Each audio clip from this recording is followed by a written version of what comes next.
I'm Adriana, 32, a mother of beautiful 5-year-old twin daughters living in Minneapolis. I've built a good life as a pediatric nurse, finding purpose in helping children heal.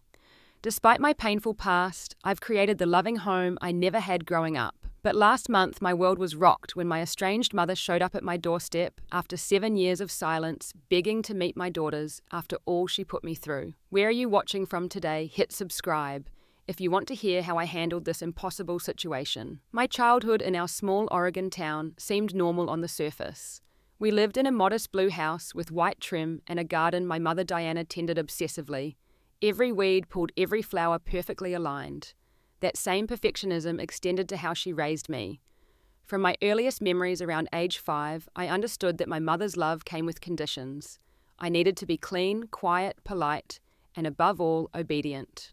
When I coloured, outside the lines spoke too loudly or questioned her rules, her disapproval was swift. Not always physical then, but the cold silence and disappointed stares hurt just as much to a young child desperate for approval. My father James worked as a truck driver, often away for days at a time.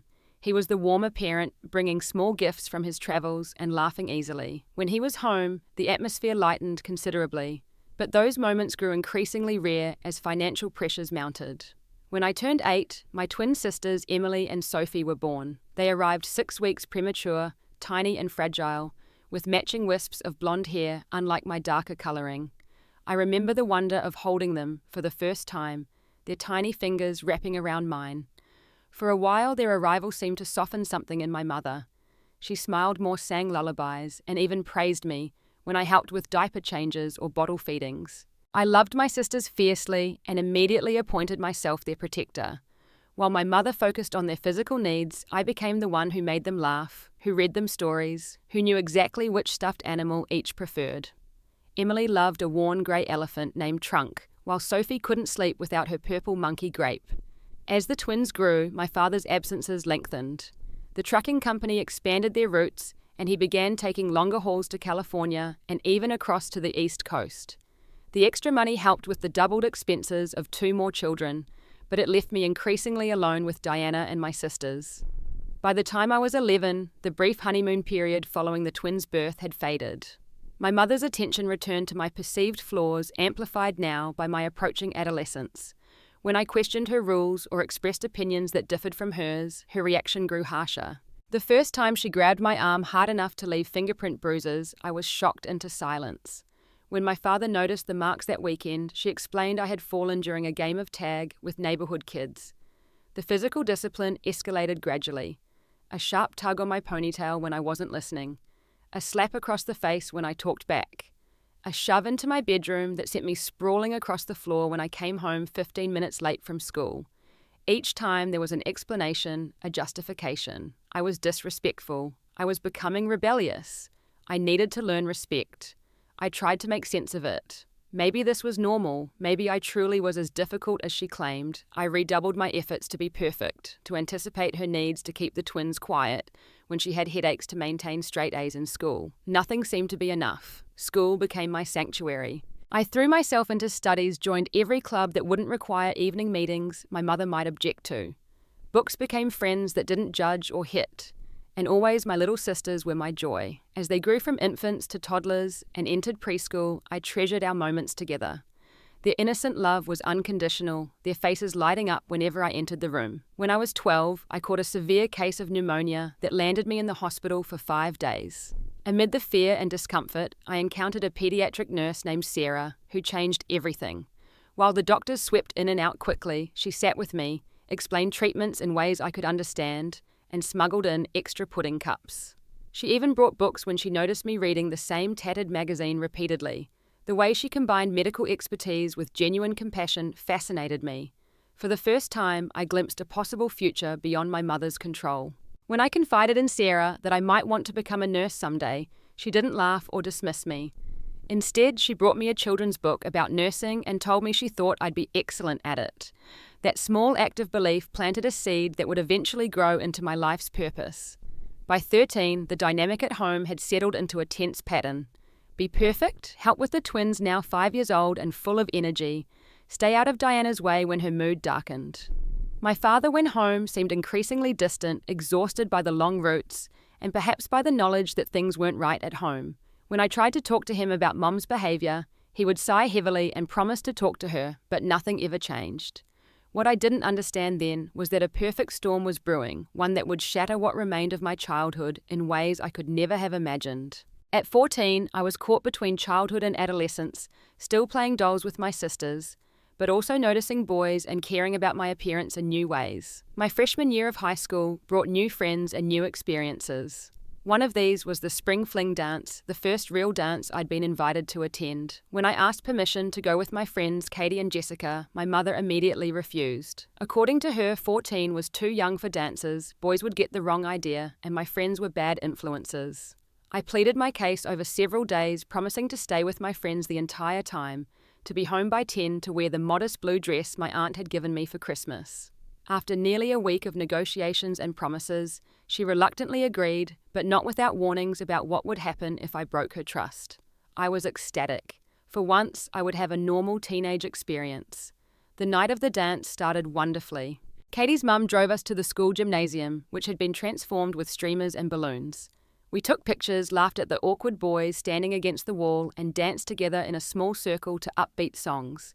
For 2 magical hours, I felt like a normal teenager. Everything changed when I went to the bathroom. The main girls' restroom had a line stretching down the hall, so I ducked out a side door to use the facilities near the gym's rear entrance. As I was returning an older boy, I recognized vaguely as a junior named Ryan, stopped me in the dimly lit hallway. He complimented my dress, asked why he hadn't seen me around much. I was flattered by the attention, but also nervous to be alone with him. When I tried to excuse myself to rejoin my friends, his demeanor changed. He blocked my path, backed me against the wall. What happened next is still difficult to recount in detail. His hands were everywhere, ignoring my protests, my pushing against his chest. When he forced his tongue into my mouth and his hand up my dress, I bit down hard on his lip and managed to knee him and break free. I ran back to the gymnasium, tears streaming down my face, my carefully styled hair disheveled, the left strap of my dress torn. Katie found me huddled in a corner and immediately called her mother to come get us early. I begged her not to tell anyone what happened, overwhelmed with shame and confusion. She reluctantly agreed, but insisted on walking me to my door when we dropped me off. I entered our house at 9:45 p.m., 15 minutes before my curfew, but clearly distressed. My mother took one look at my appearance, and her face transformed from annoyance to fury. Before I could explain, she accused me of hooking up with some boy, of deliberately disobeying her, of proving she couldn't trust me. Through tears, I tried to explain what had happened, that I had been assaulted, that I had fought him off and run away. Instead of comfort, her response was to call me a liar. And worse. Don't give me that story, Adriana. I knew exactly what would happen if you went to that dance. You wanted attention from boys, and now you got it. What did you expect dressing like that, going off alone with him? I was stunned. Mom, my dress is perfectly modest. You approved it, and I didn't go anywhere with him. He cornered me, coming back from the bathroom.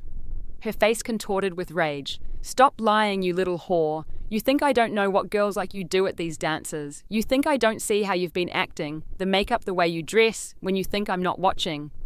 The verbal assault escalated as I continued to deny her accusations and plead for understanding. When I finally shouted that she was wrong and that Ryan had attacked me, she snapped. Her open hand connected with my cheek with such force that I stumbled backwards into the living room wall. Don't you dare raise your voice at me in my house. What followed was unlike anything she'd done before. She grabbed my hair, pulling me to my knees. When I tried to stand, she slapped me again, then shoved me hard against the wall. The physical pain blended with the emotional devastation of having my own mother disbelieve and blame me after I'd been assaulted. Through it all, she spewed venom, slut, whore, disgrace. Just like your father's sister, words that cut deeper than the physical blows. The worst moment came when I looked up through tears to see Emily and Sophie standing in the hallway entrance, clutching each other in their matching purple pajamas, eyes wide with terror. They were only 6 years old, too young to understand what was happening, but old enough to recognize violence and fear. Go back to bed, Diana screamed at them, and they fled sobbing. Seeing my sister's fear triggered something in me. Stop it, you're scaring them. None of this is true, why won't you believe me? My mother stepped back, suddenly cold and controlled. Pack a bag, right now. What? You heard me, I want you out of this house. I will not have a lying slut under my roof corrupting your sisters. "You're no daughter of mine." I thought she was bluffing, trying to scare me, but when I didn't move immediately, she grabbed my arm and dragged me to my bedroom, throwing open my closet and pulling out my school backpack. "Mom, please," I begged. "And where am I supposed to go? It's almost 10 at night." "That's not my problem. You're so grown up sneaking around with boys, you figure it out.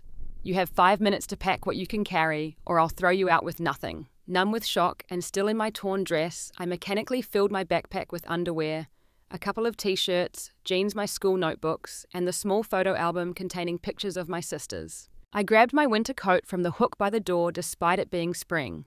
Something in me knew I might need whatever warmth I could get. As I stood by the front door, backpack on coat clutched in my arms, reality began to sink in.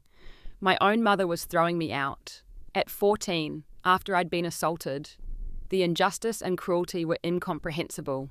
"Mum," I tried one last time, my voice small. "I'm telling the truth. Please don't do this." Her response was to open the door and physically push me onto the porch. "Don't come back. Don't try to contact your sisters. As far as they'll know, you ran away because you couldn't follow rules." The door slammed.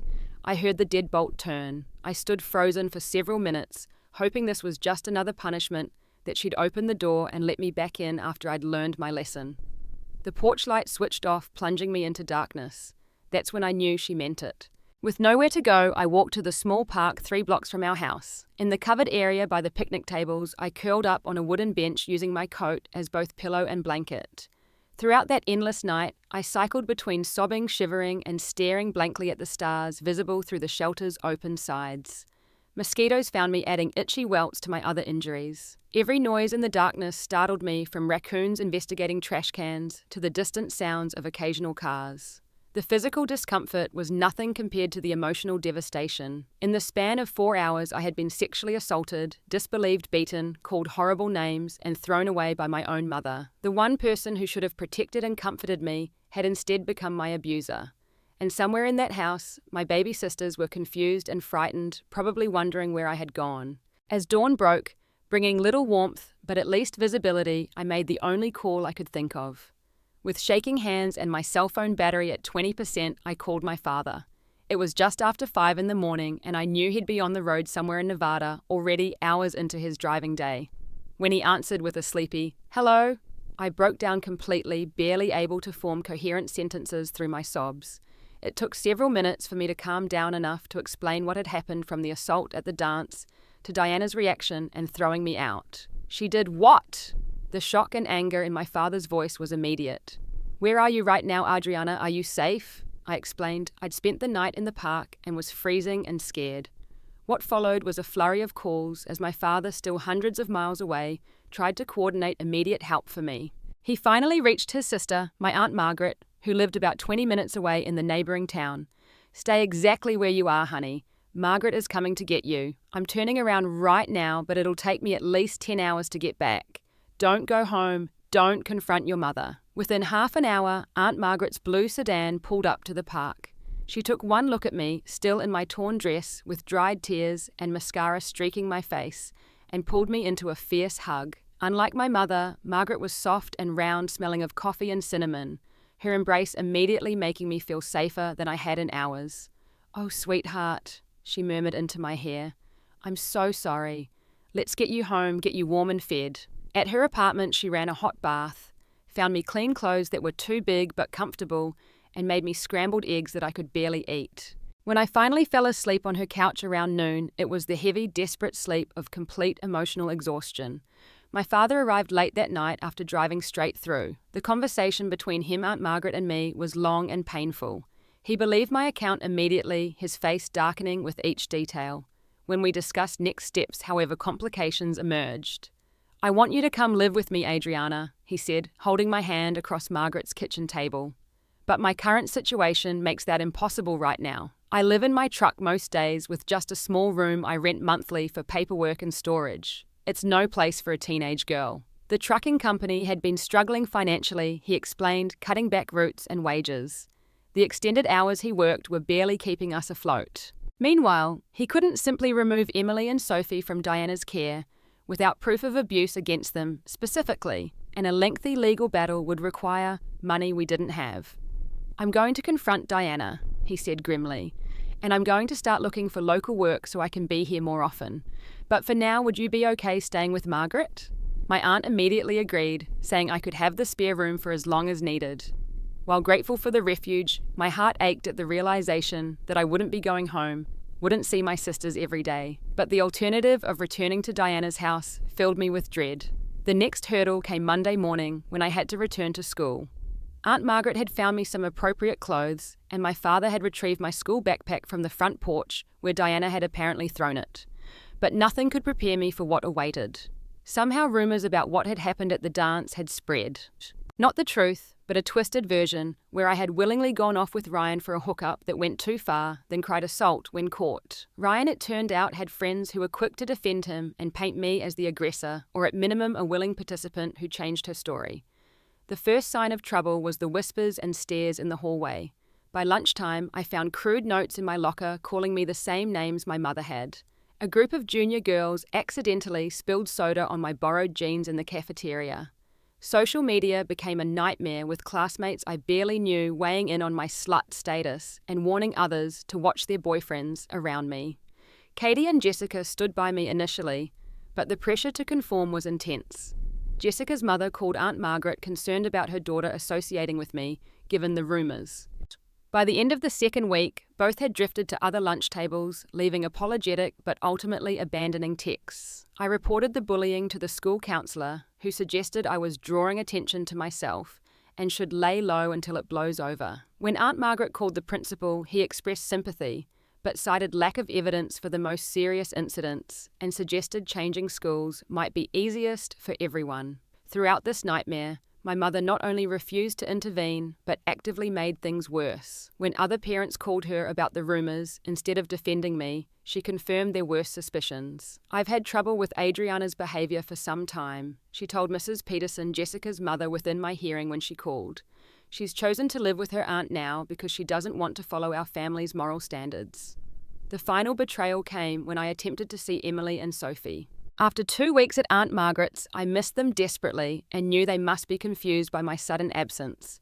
One afternoon, I walked to the elementary school at pickup time, hoping to at least hug them and explain in child-appropriate terms that I still loved them but was living with Aunt Margaret for a while. I spotted them immediately in the pickup line, holding hands as always, their matching blonde braids and purple backpacks, making them easy to identify. When they saw me, their faces lit up and they broke from the line, running toward me with excited cries of, "Adriana!" Before they reached me, Diana appeared, grabbing each by a shoulder and physically turning them away. "Get in the car, girls, now."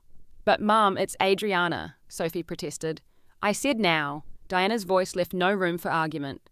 As she herded them to the car, she turned to me with cold fury. "Stay away from my daughters. You've made your choices." "They're my sisters." I protested, tears streaming down my face. "You can't keep them from me." "Watch me," she replied before driving away with my sobbing sisters, looking back at me through the rear window. That night my father returned from another confrontation with Diana with grim news. "She's threatening to file a restraining order if you come near the house or the girls again. Says she'll claim you're an unstable influence." The injustice was breathtaking. I had been the victim twice over, yet somehow had been cast as the wrongdoer, the corrupting influence, the one who needed to be kept away. The impact on my mental health was severe and immediate.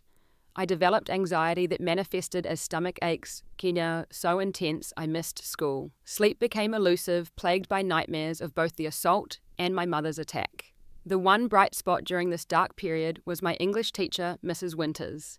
She noticed my declining participation and the dark circles under my eyes. Instead of accepting my mumbled excuses, she asked me to stay after class one day. "Adriana, I don't know exactly what's happening, but I know bullying when I see it.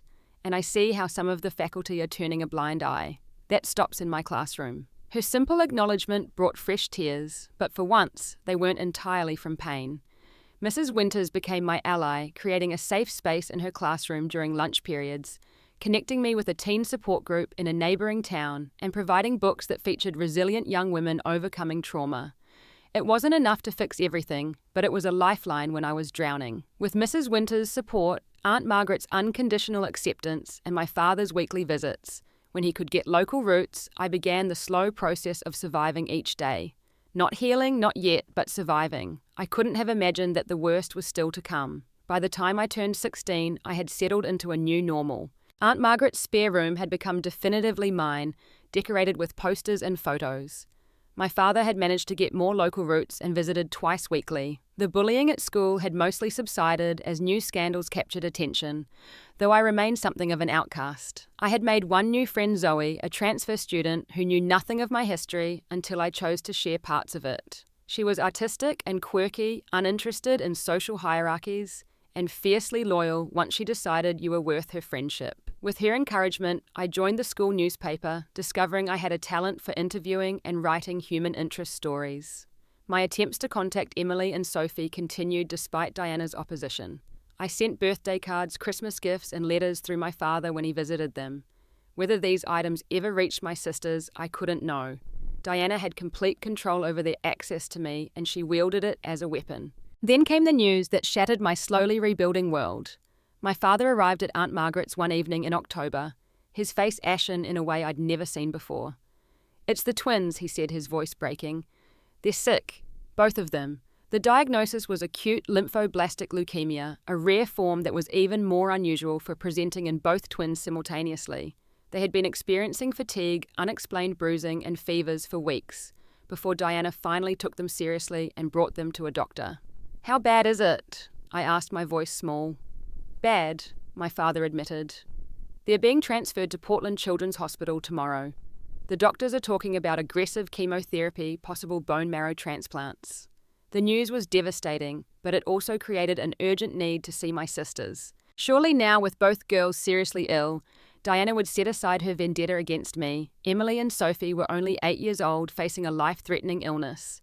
They needed all the love and support their family could provide. The next day, my father drove me to Portland Children's Hospital, a sprawling medical complex 2 hours from our hometown. We arrived at the pediatric oncology floor and approached the nurses' station, where my father explained we were there to see the Matthews twins. "Family only," the nurse said, automatically checking her computer. "I'm their father, and this is their older sister," my dad explained. The nurse's expression softened, and she directed us to room 412. My heart pounded as we approached.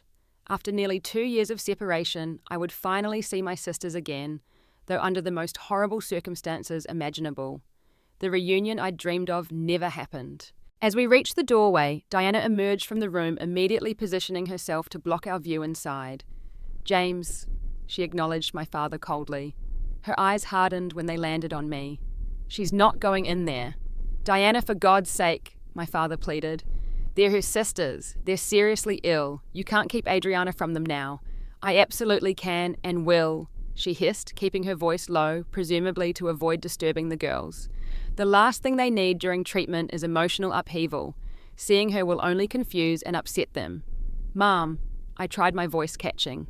"Please, I just want to see them, to tell them I love them and I'm here for them.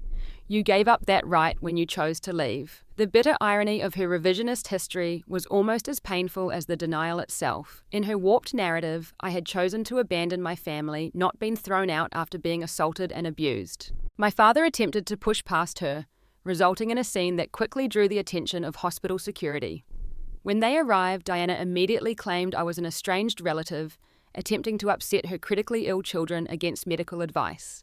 Without legal documentation proving my right to visitation, security sided with the custodial parent and asked me to leave the floor. My father, torn between staying with the twins and supporting me, reluctantly chose to remain, promising to advocate for me with Diana and bring messages to the girls. Heartbroken, I returned to the hospital lobby, where I spent hours sitting alone, crying intermittently, unable to process the cruelty of being kept from my sisters when they needed me most. This pattern continued for weeks. Every attempt to visit was blocked by Diana, who eventually convinced hospital staff to place a note in the twins' file, restricting visits to an approved list that excluded me. My father tried reasoning, arguing, and finally threatening legal action. But his financial situation and Diana's manipulation of the situation left him with little leverage. I wrote letters and made small gifts for the twins, which my father would smuggle in, though Diana intercepted many of them. I sent favourite stuffed animals books I thought might distract them during treatment, and photos of us from happier times. Whether any reached them, I couldn't know for certain. My one ally emerged unexpectedly. a night shift nurse named Valerie, recognized the situation for what it was after witnessing one of Diana's particularly venomous rejections of my visit. She couldn't directly go against the restrictions in the hospital system, but she began providing updates when I called the nurses' station during her shifts. They had a rough day with nausea after treatment, she might say, or Emily was asking about you yesterday. These small connections became my lifeline. Through Valerie, I learned that standard treatments weren't working as hoped. The twins' particular form of leukemia was proving resistant to conventional protocols. Doctors were discussing more experimental approaches, but time was becoming a critical factor. The news spurred me to more desperate measures. I began skipping school to take the bus to Portland, hoping to find moments when Diana might be absent from the room for meetings with doctors or brief respite breaks. These attempts were largely futile, as she seemed to have a sixth sense for my presence, or perhaps hospital staff warned her. During one of these failed attempts, Valerie pulled me aside in the hallway. "Adriana, listen to me. Things aren't going well. The latest round of treatment isn't having the effect they hoped for. If there's anything you absolutely need to say to your sisters, you need to find a way soon." The urgency in her voice terrified me. "How soon?" Her expression was grave. "Weeks, not months." "I'm so sorry." That night, I begged my father to help me see them to create some distraction that would allow even 5 minutes in their room. He promised to try the next day when Diana was scheduled to meet with the oncology team. We planned carefully. My father would tell Diana he couldn't make the doctor's meeting due to work, but would sit with the girls during it. Instead, he would text me when she left for the meeting, giving me a brief window to see my sisters. The plan worked initially. Diana left for the meeting, my father signaled me, and I slipped into the twins' room for the first time. The sight that greeted me would haunt me forever. My vibrant, energetic little sisters were nearly unrecognizable. Both had lost their beautiful blonde hair to chemotherapy. Their skin was pallid with dark circles under their eyes. Multiple IV lines connected them to bags of fluids and medications. They seemed to have aged and shrunk simultaneously, their small bodies dwarfed by the hospital beds. But when they saw me, their faces transformed. Despite their weakness, both attempted to sit up, their voices thin but excited as they called my name. "You came back!" Sophie exclaimed. "We missed you so much." Emily added, her voice barely above a whisper. I rushed to embrace them gently, mindful of their fragility and the various tubes attached to them. "I've tried to come so many times," I explained, tears flowing freely. "I've missed you both every single day." The reunion was bittersweet and brief. We had only managed to share a few minutes of hugs, quick updates, and promises of love when the door burst open. Diana stood there, face contorted with rage, a doctor and security guard behind her. "Get her out of here," she shouted. "She's upsetting my daughters." The security guard moved toward me while the doctor checked on the twins, whose monitors were showing elevated heart rates from the excitement and stress. "I'm their sister," I protested. "They want to see me." "She's making them agitated during a critical treatment phase," Diana told the doctor, who looked concerned about the medical readings. "Young lady, I'm going to have to ask you to leave," the security guard said firmly, taking my arm. My last glimpse of my sisters was their tear-streaked faces as they reached toward me, calling my name as I was escorted from the room. My father, who had been keeping watch in the hallway, argued vehemently with Diana and the medical staff, but was ultimately powerless against hospital protocol, prioritizing the patient's immediate medical stability. That evening, Valerie called me directly, breaking hospital rules to do so. "Adriana, I'm so sorry about what happened, but there's something you need to know. After you left, both girls rallied a bit. They've been asking for you constantly. Emily told me to tell you she sleeps with the stuffed elephant you sent under her pillow every night." The knowledge that my sisters remembered and wanted me provided small comfort against the devastating news that followed. Despite the doctor's best efforts, both girls' conditions deteriorated rapidly over the next 2 weeks. Their small bodies, already weakened by disease and treatment, began shutting down. My father called on a Tuesday morning, his voice broken in a way I'd never heard before. "They're saying it's a matter of days, maybe hours. I'm trying one last time to get Diana to let you see them." His efforts failed. Diana remained adamant now, claiming that seeing me would only disturb the twins' peace in their final moments. My father was forced to choose between being with his dying daughters or fighting a battle he couldn't win to get me in the room. "Stay by your phone," he told me. "I'll call if anything changes, and I'll find a way to let them know you're thinking of them." The call came at 3:17 a.m. 2 days later. Sophie had passed first with Emily, following just 40 minutes later, as if unwilling to stay in a world without her twin. My father, crying openly, said he had whispered to each that I loved them and was thinking of them. Whether they heard or understood in their final moments, I would never know. I never got to say goodbye. I never got to hold their hands one last time. I never got to tell them how much joy they had brought to my life, or how sorry I was that I couldn't protect them both from Diana's cruelty and from the disease that took them too soon. The funeral was another battlefield. Diana initially tried to prevent my attendance entirely, but my father finally found his backbone and threatened legal action, pointing out that excluding the deceased children's sibling would raise questions she might not want to answer publicly. She relented, but positioned me in the back row, far from the small white caskets adorned with flowers. I watched from a distance as my little sisters were lowered into the ground, together, even in death. The grief was all-consuming, made worse by the guilt that I hadn't fought harder to be part of their lives during their illness, that I had accepted the barriers Diana created instead of tearing them down by any means necessary. What I didn't realize then was that this tragedy would ultimately sever what remained of my parents' marriage and set me on a path toward both healing and eventual confrontation with the woman who had caused so much pain. The months following Emily and Sophie's deaths were a blur of grief, anger, and guilt. I functioned mechanically, attending school, completing assignments, and going through the motions of life without truly participating in it. The walls of Aunt Margaret's guest room became my sanctuary and my prison, where I alternated between crying myself to sleep and staring blankly at the ceiling for hours. My father, devastated by the loss of his youngest daughters, finally confronted the truth about his marriage. The emotional distance that had characterized his relationship with Diana exploded into open hostility as he blamed her for keeping me from the twins during their final days. Their arguments, once conducted behind closed doors, now spilled into public view. 6 months after the funeral, my father announced he had accepted a permanent position with a trucking company in Arizona. The distance, he explained, would give him space to grieve and rebuild. He promised to send money for my support to call regularly and to return for important occasions. We both knew, though neither said it aloud, that he was choosing escape over the hard work of healing together. Diana, left alone in the house that had once been filled with the twins' laughter, seemed to collapse inward. Neighbours reported seeing her sitting for hours on the front porch staring into space. She took extended leave from her job at the bank, rarely left the house, and according to local gossip, began drinking heavily. The few times I glimpsed her around town, she looked like a ghost of herself, thinner, unkempt eyes vacant. I felt no satisfaction in her suffering, only emptiness and the certainty that nothing could ever repair what had been broken between us. With my father gone, and Diana essentially a non-entity in my life, I focused on the one thing I could control: my future. Mrs. Winters, my English teacher, who had been so supportive through the bullying, encouraged me to channel my grief into purpose. She helped me research college scholarship opportunities, particularly those targeting students overcoming adversity or pursuing healthcare careers. "You have always wanted to be a nurse," she reminded me during one of our after-school counselling sessions. "Think about the nurses who helped your sisters, who showed you kindness during the worst moments of your life. You could be that person for someone else."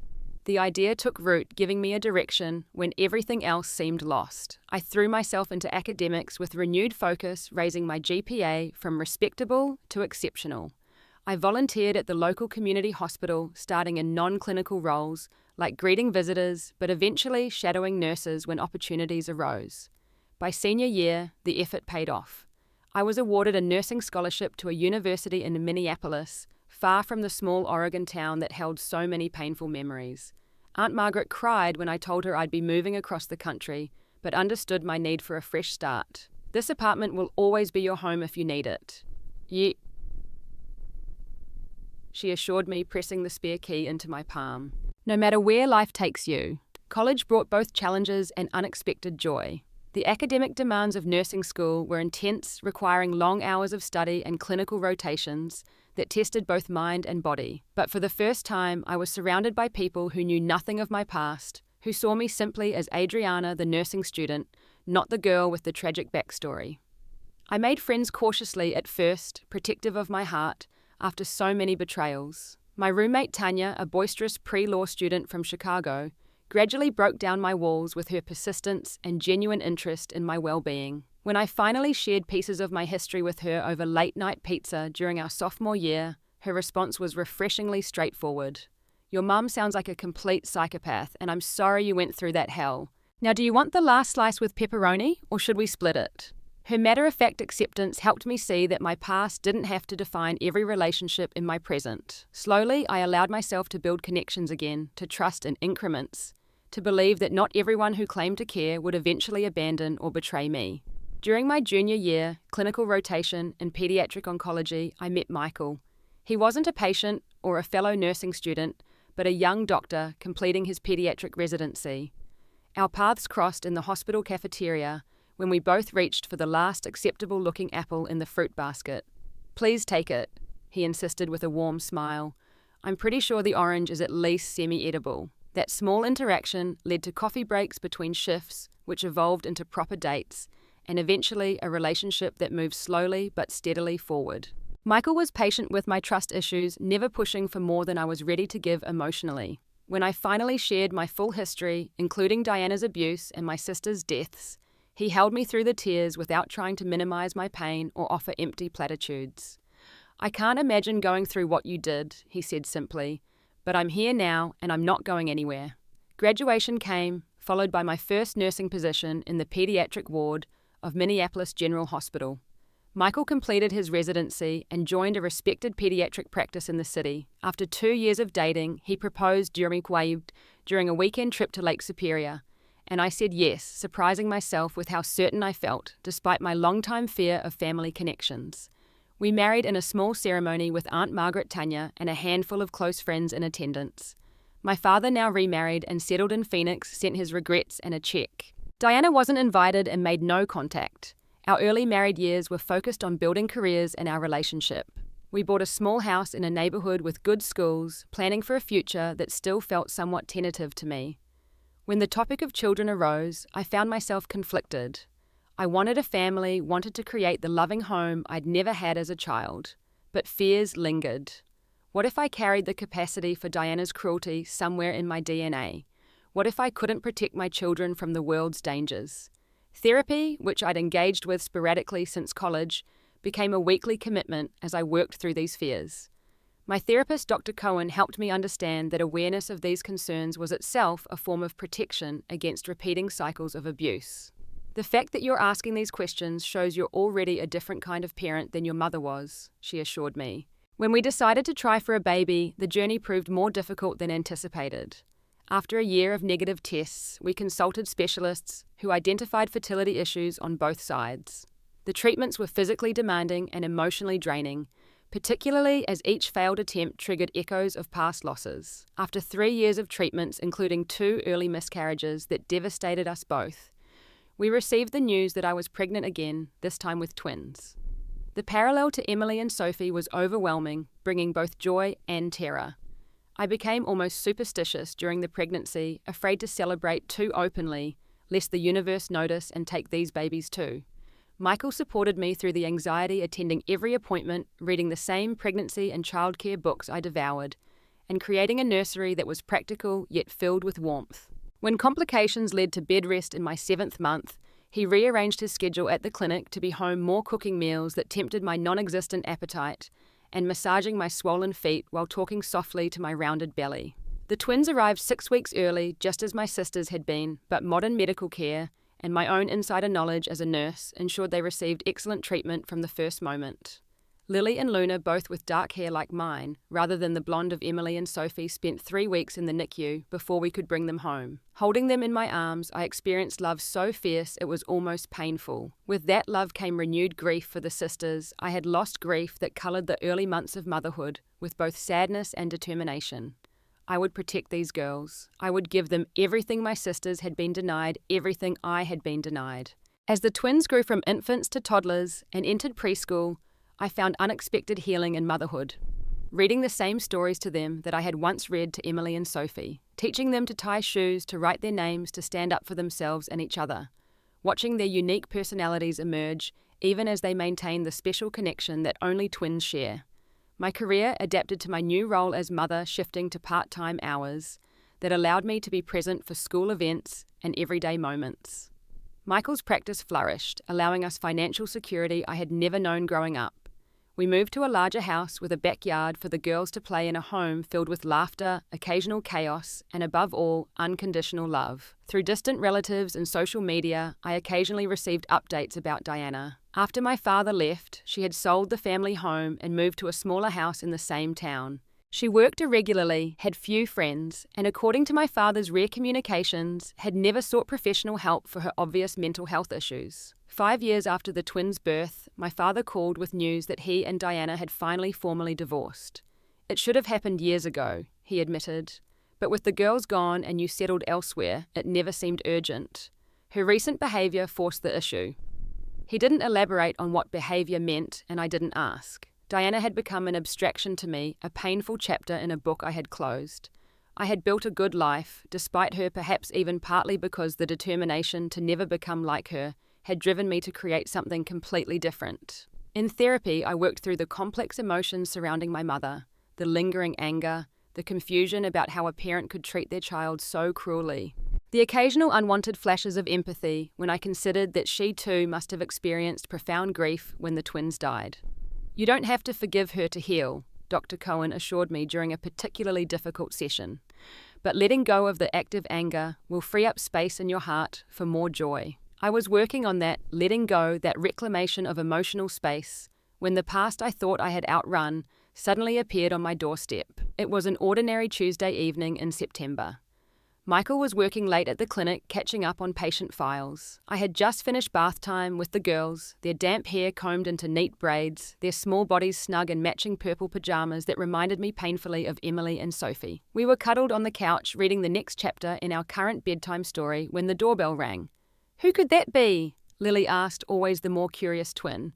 "Probably Mrs. Henderson returning the cake plate," I replied, referring to our elderly neighbour who had borrowed it for a church function. Setting the book aside with a promise to return quickly, I padded to the front door in my sock feet. Through the frosted glass panel, I could make out a slim female figure, definitely not Mrs. Henderson's stout silhouette. When I opened the door, the world seemed to tilt on its axis. Standing on my porch, thin and aged beyond her 52 years, was Diana, my mother, the woman I hadn't seen or spoken to in 7 years.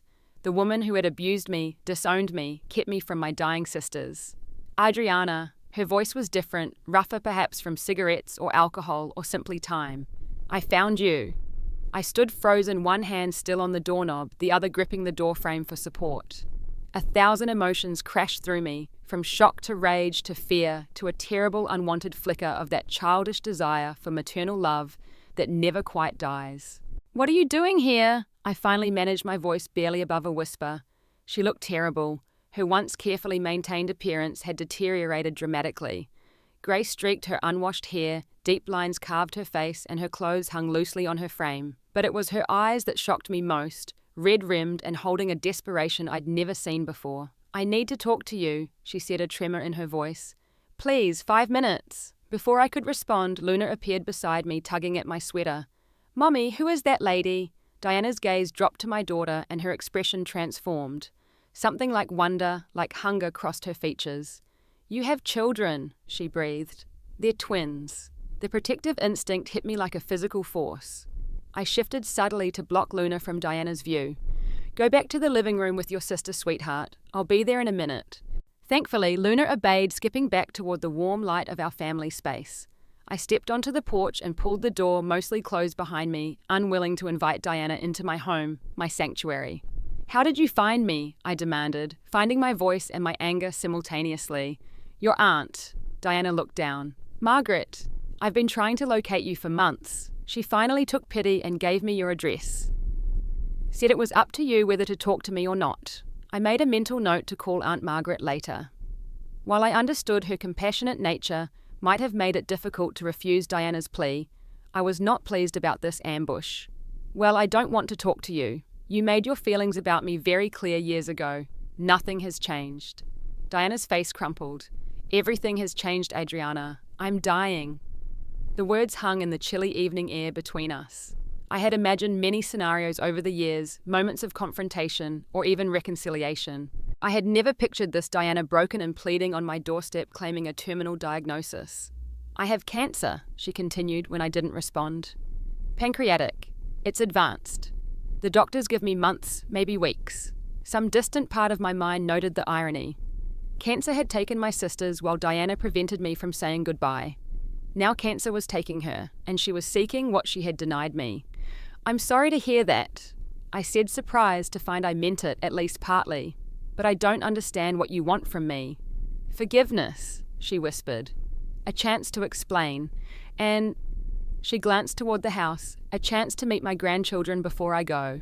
The audacity was breathtaking. After everything she had done, every cruel word and action, every moment of joy she had stolen from me, she expected access to my children simply because she was dying. No. The word came out firm, definitive. "You don't get to appear after 7 years of silence and claim grandmotherly rights. You don't get to know my daughters. You lost that privilege when you threw me out at 14, when you called me horrible names, when you kept me from Emily and Sophie while they were dying." Tears spilled down Diana's hollow cheeks. I know what I did was unforgivable, but Adriana, I'm begging you. I have nothing and no one.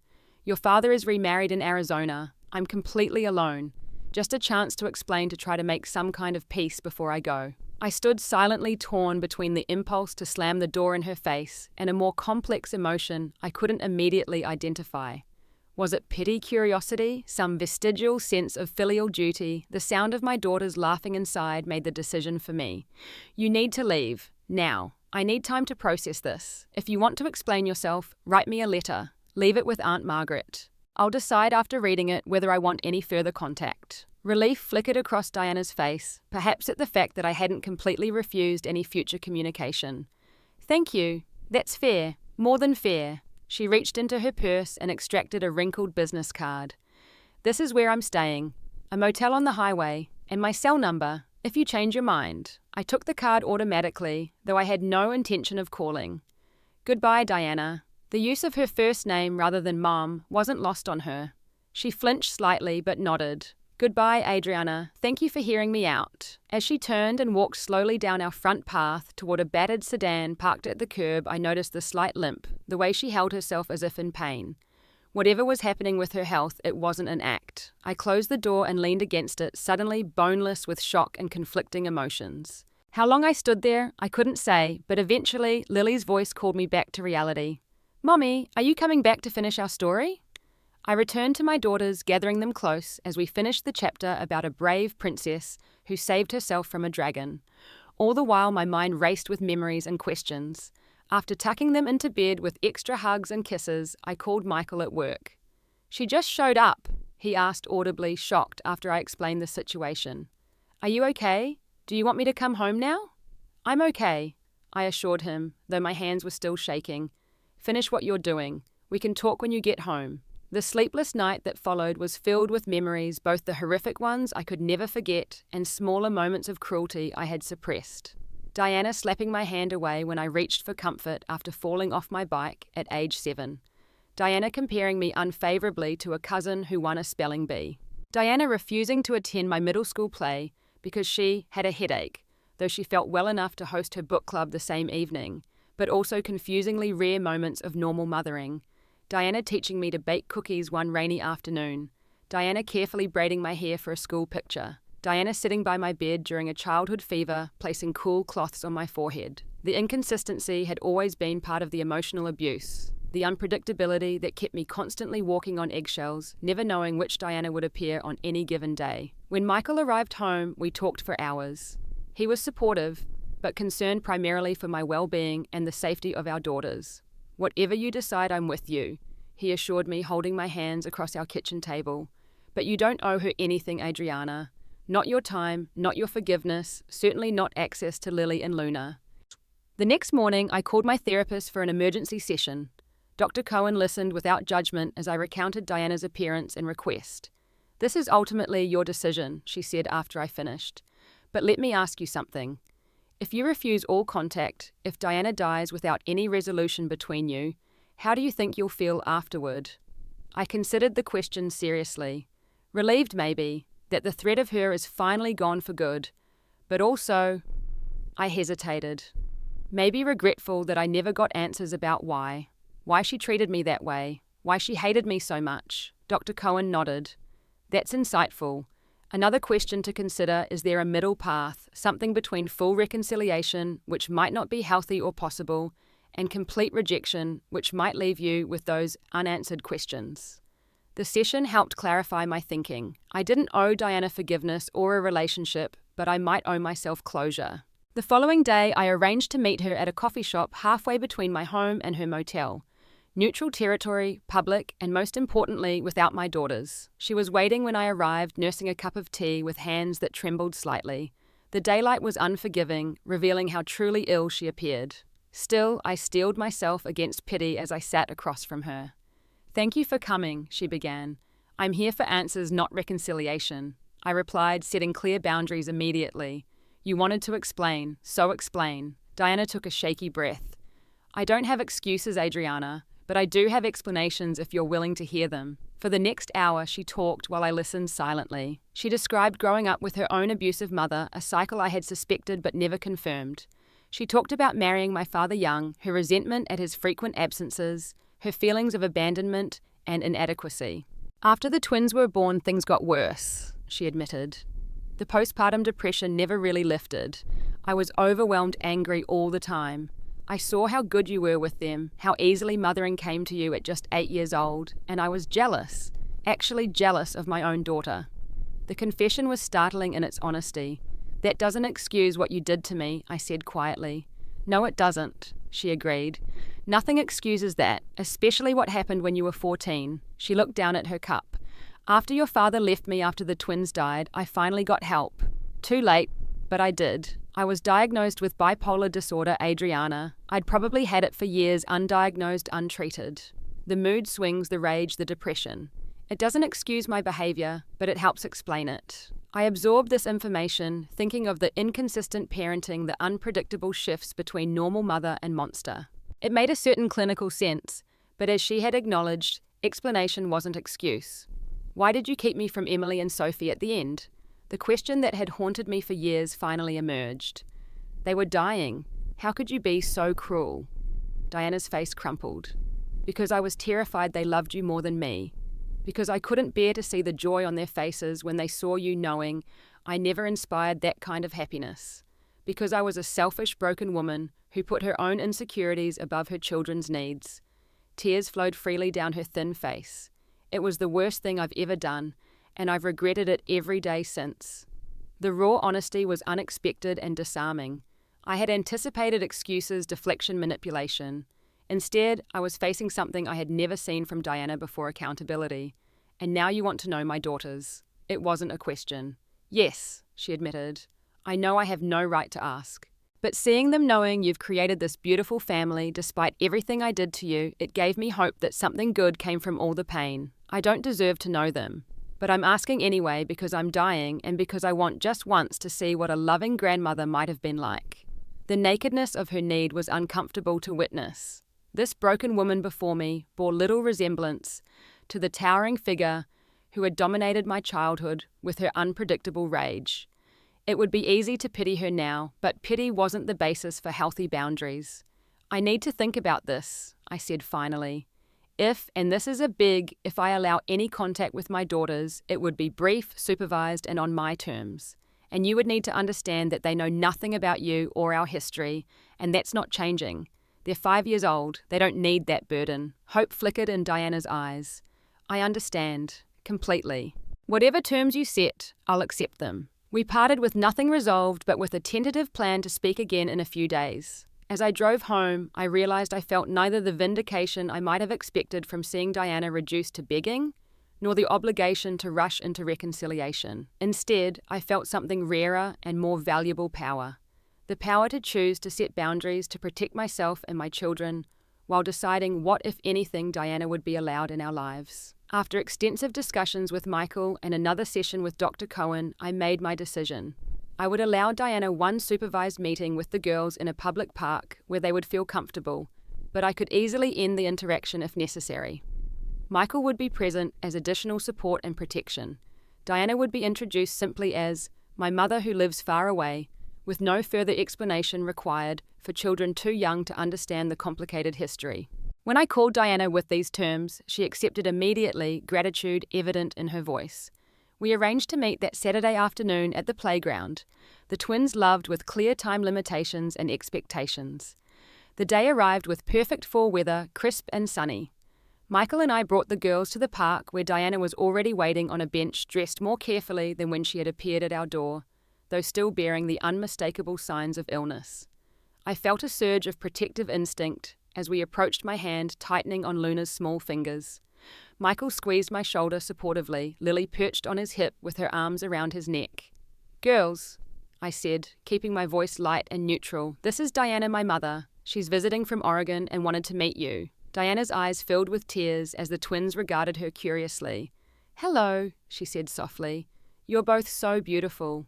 "Ashish." Luna, always the more outgoing twin, stepped forward. "Do you want to see me go down the slide? I can go on the big one all by myself." "I'd like that very much," Diana replied, her voice thick with emotion. What followed was a strange, surreal 30 minutes. Diana sat on the bench, clearly too weak to actively play, while the girls alternately showed off their playground skills and returned to inspect this new person with the natural curiosity of children. Michael remained vigilant, but allowed me space to observe and process the interaction in my own way. What struck me most was Diana's obvious discomfort with children. For all her desire to meet her grandchildren, she had little idea how to talk to them, responding awkwardly to their questions and seeming overwhelmed by their energy. It was a stark reminder that maternal instinct had never been her strength, even when physically healthy. When Lily innocently asked, "Why haven't we met you before?" Diana looked to me in panic. I smoothly interjected that sometimes adults live very far away from each other, which satisfied the 5-year-old 5 hours long enough for her attention to be captured by a butterfly. As our agreed-upon time drew to a close, I noticed Diana wincing in pain as she shifted on the bench. Whatever medication she might be taking for the cancer was clearly wearing off. Illness might have softened her appearance, might have motivated her quest for redemption, but it hadn't transformed her into the loving mother or grandmother she had never been. "We need to head home for dinner," I announced, gathering the girls' discarded sweaters and water bottles. Diana nodded, struggling slightly to stand. "Thank you, Adriana. They're wonderful children. You're an amazing mother." The simple acknowledgement, something I had craved throughout my childhood, now came too late to fill the void it once might have. As Michael led the twins toward the car, giving me a moment alone with Diana, she reached for my hand. "Could we do this again, before—" She didn't finish the sentence, but the implication was clear. In that moment, looking at the physically diminished woman before me, I realized something profound. I didn't need Diana's love or approval anymore. I hadn't for years. The desperate yearning of the abandoned 14-year-old had been replaced by the confidence of a woman who had built her own life, her own family, her own definition of motherhood. "I'll think about it," I replied honestly. "But Diana, you need to understand something. I'm not doing this for you, I'm doing it for me, because I'm choosing to be the bigger person to break the cycle of hurt. That doesn't mean I forgive what you did, and it certainly doesn't mean we'll ever have a normal mother-daughter relationship." She nodded, accepting the boundaries I was setting. "I understand. And Adriana, you turned out incredible, not because of me, but despite me.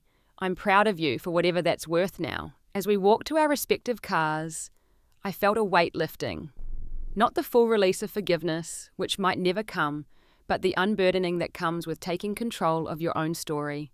Diana had held power over me for too long, first through fear and abuse, then through the withholding of my sisters, and finally through the unanswered questions I had carried for years. Now I was reclaiming that power, setting the terms, deciding what role, if any, she would play in the final chapter of our complicated relationship. Over the following months, I allowed Diana limited supervised contact.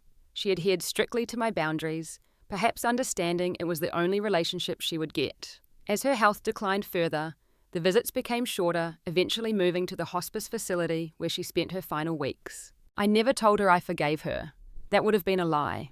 But I did tell her that I had found peace despite everything that happened between us, that my daughters would grow up knowing only love and security, breaking the generational cycle of abuse that had flowed from her mother to her and could have continued through me had I not consciously rejected it. In the end, it wasn't a Hollywood reconciliation with tearful embraces and all wounds magically healed.